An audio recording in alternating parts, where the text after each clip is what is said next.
Salve, salve, gente boa! Seja aí muito bem-vindo ao canal. E nesse vídeo nós vamos pensar a respeito do seguinte: como o poder dos homens é pequeno. Vamos refletir sobre isso. Fica comigo até o final.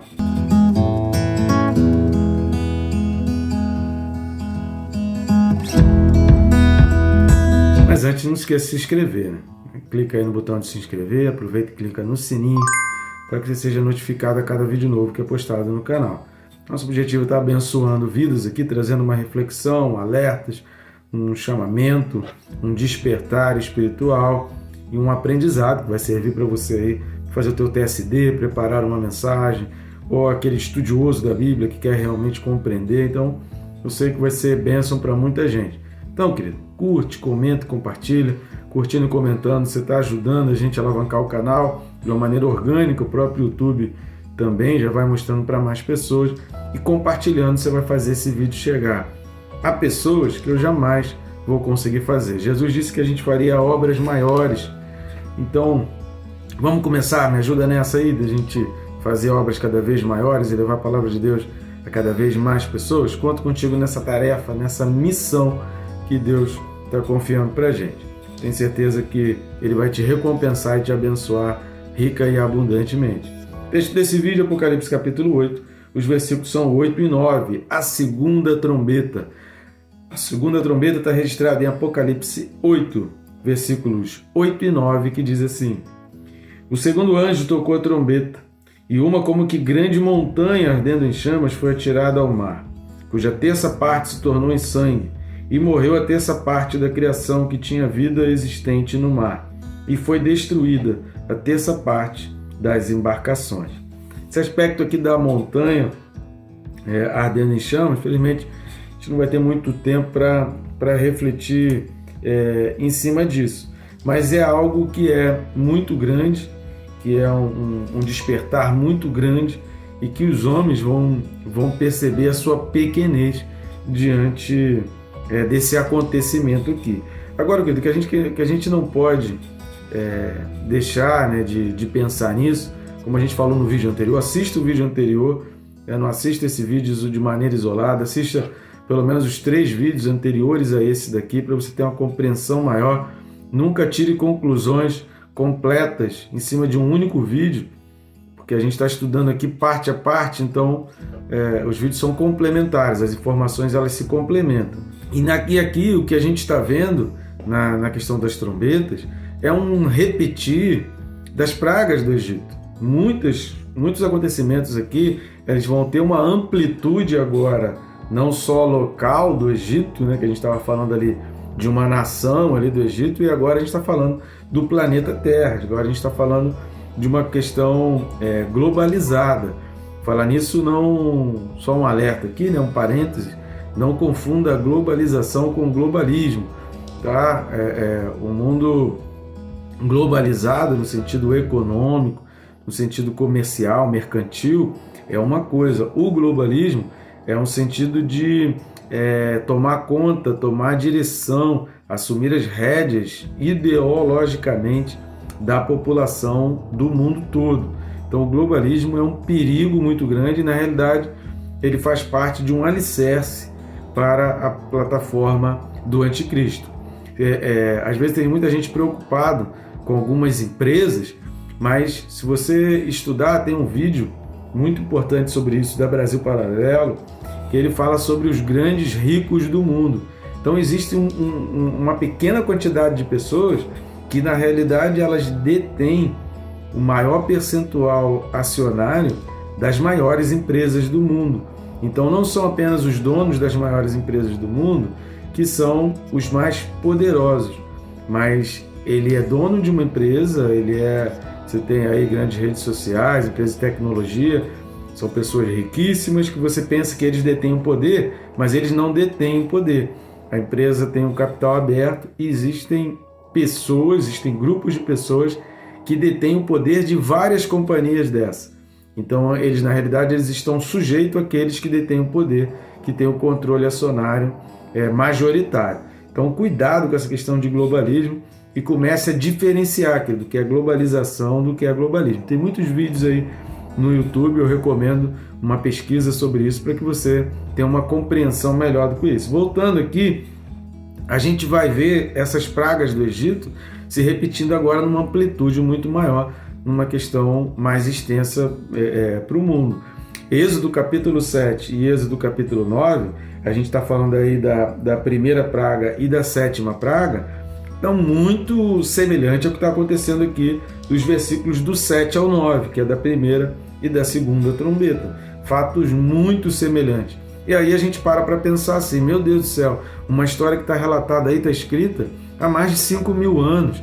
Em 5.000 anos, querido, quantas gerações não passaram que tiveram acesso a essas histórias e que puderam observar essas histórias? E quanta gente ainda hoje tem acesso às histórias das pragas do Egito, da saída do povo de Israel do Egito, e continua não dando atenção, continua achando que aquilo não é verdade, continua sem dar o verdadeiro valor àquela história que Deus estava falando lá, como a gente falou no vídeo passado, afetando o mundo natural, mostrando o poder que tem espiritual. E aqui, na segunda trombeta, fica evidente como todo o poderio que o homem acha que tem não é nada quando Deus resolve agir, quando Deus resolve tocar. A gente está falando aqui de uma terça parte de embarcações, e de embarcações comerciais, embarcações bélicas, embarcações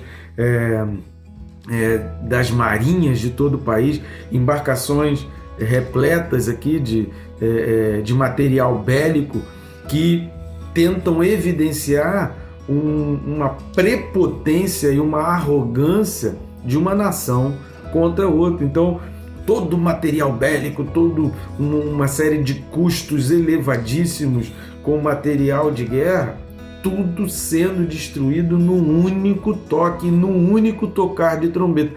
Deus não está fazendo nada, apenas tocando a trombeta e permitindo que as coisas aconteçam. Então veja como o poder dos homens ele é muito pequeno, e tem gente que se acha, tem gente que acha que pode ir contra Deus, tem gente que quer destruir o povo de Deus, e as pessoas estão fazendo discursos aí, e muita gente se dizendo crente, sendo enganado por esse duplo pensar. O que é o duplo pensar? Se você não leu ainda o livro 1984, assista o filme que está aí na Brasil Paralelo, é o filme 1984. E aí num filme, de repente, é mais fácil de você captar a mensagem, de você entender. Duplo pensar é porque a pessoa fala no amor, fala na ajuda aos outros, mas a prática, as leis que ela prova, o que ela coloca, o que ela faz no dia a dia, não condiz com nada disso, muito pelo contrário, é totalmente o oposto. Demonstra uma prepotência, demonstra uma arrogância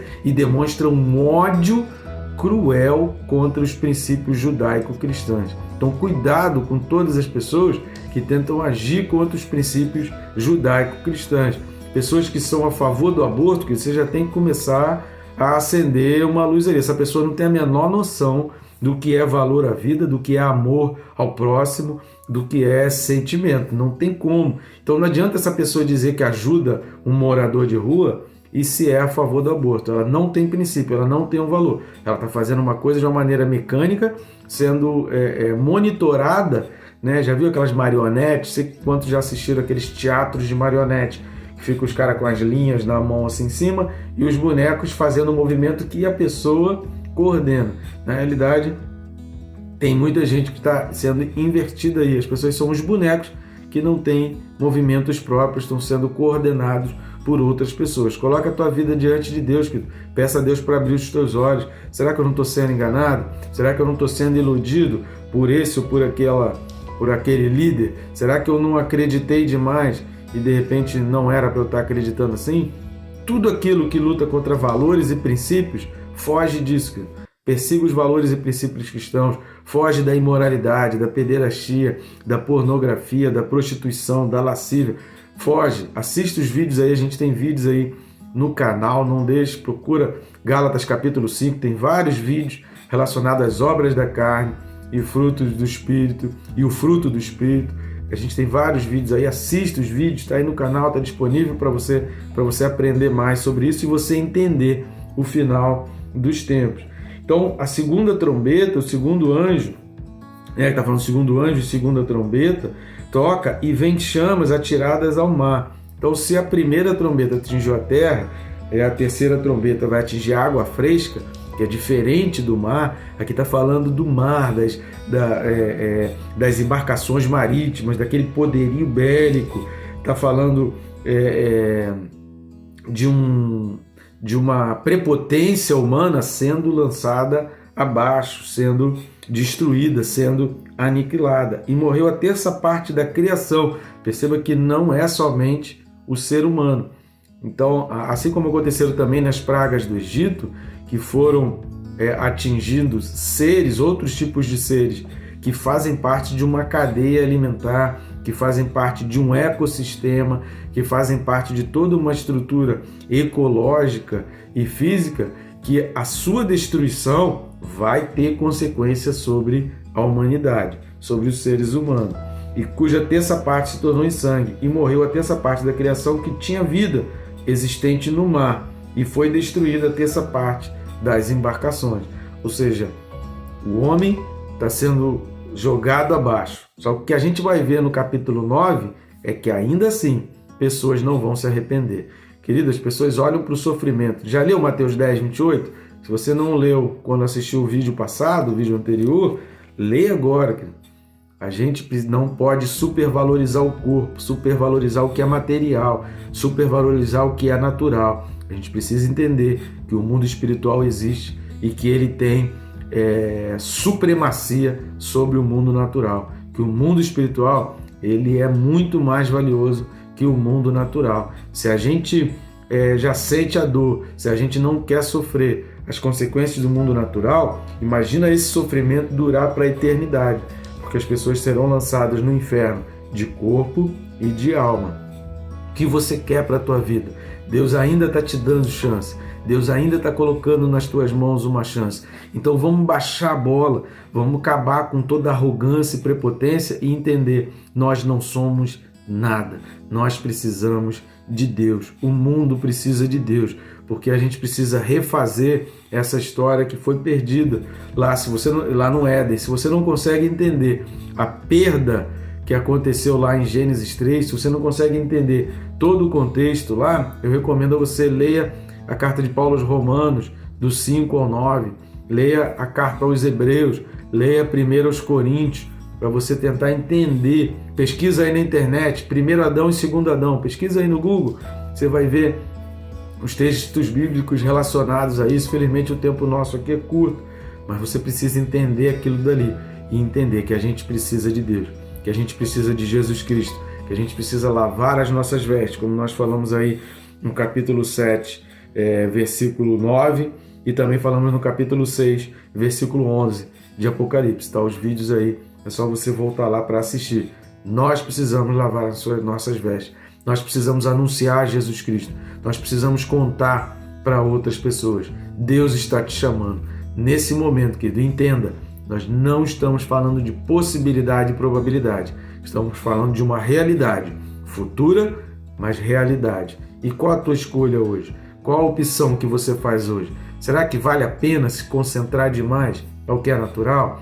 Provérbios 3, capítulo 17, vai falar assim: não seja sábio aos teus próprios olhos. O que significa esse conselho? Não seja sábio aos teus próprios olhos. Significa assim, cara, Deus está vendo, todas as pessoas à tua volta estão vendo que o que você está fazendo não vai dar em nada. Estão vendo que as tuas atitudes estão te conduzindo para consequências terríveis. Todo mundo já percebeu que o que você está fazendo está errado, mas só você acha que está certo, só você acha que sabe mais que todo mundo e você pensa que você não precisa se arrepender, que você não tem pecado, que você não tem nada para consertar. Então, Provérbios 3,7 está falando, não seja sábio aos teus próprios olhos, porque você é o único que está achando que é sábio, você é o único que está achando que está certo, todo mundo está vendo que você está errado. Então, querido, vamos baixar a nossa bola e dizer, Deus, me perdoa. Deus, o que eu posso fazer para te agradar hoje? O que eu posso mudar para te agradar hoje? O que eu posso largar para eu ser melhor, para eu viver uma vida melhor? O que eu preciso abandonar para eu viver uma vida melhor? Querido, eu preciso fazer isso todo dia. Eu tenho essa necessidade todo dia. E eu quero que você precise disso, porque você vai caminhar muito mais aliado com Deus. E você vai ver como a tua vida vai ficar mais leve.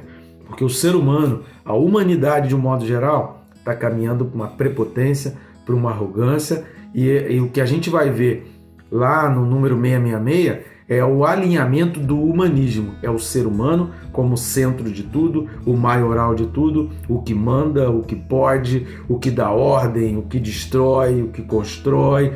Então o 666 é aquele símbolo máximo onde o humanismo atingiu o seu ápice. O 666 é o ápice do humanismo, do homem como centro de tudo, como estando no poder de tudo. E um dia isso tudo vai ruir, querido.